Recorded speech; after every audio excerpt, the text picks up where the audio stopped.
l'épaisseur de la semelle. La semelle doit également résister à la pression exercée par le sol. Si l'épaisseur de la semelle est insuffisante, la semelle située de part et d'autre de la colonne se déforme en raison de la pression de soulèvement exercée par le sol.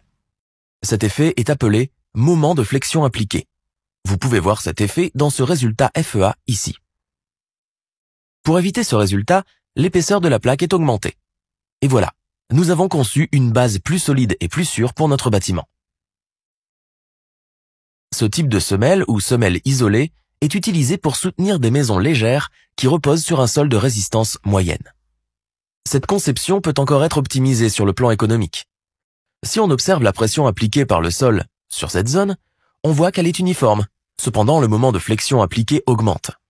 En arrivant dans la zone centrale de la semelle, le besoin d'épaisseur de la semelle est donc plus important au centre qu'au bord. C'est pourquoi une forme de semelle trapézoïdale a été adoptée dans les structures modernes pour les semelles isolées. Cependant, une semelle de type tampon est utilisée dans d'autres types de semelles plus complexes. Supposons que les colonnes de votre bâtiment se trouvent exactement sur le bord de la limite de propriété.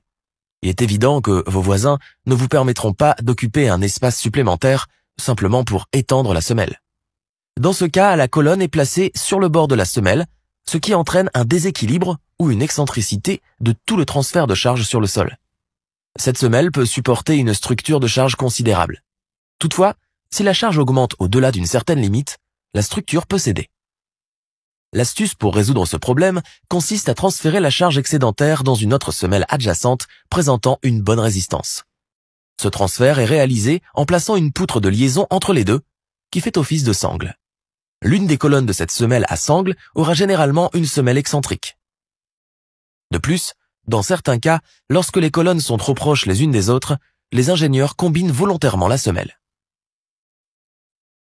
Dans la plupart des bâtiments lourds modernes, les colonnes des structures sont pourvues de semelles réunies en un tout. Une seule dalle en béton armé est réalisée pour chaque colonne. Ces semelles sont appelées radiers ou matelas, et elles répartissent uniformément la charge imposée par un certain nombre de colonnes ou de murs sur le sol. Ce type de semelle est adopté pour éviter les fondations profondes qui, autrement, atteindraient une profondeur de 60 à 200 pieds. Dans une région où le sol est expansif, les fondations sur radier sont un atout qui réduit les risques de tassement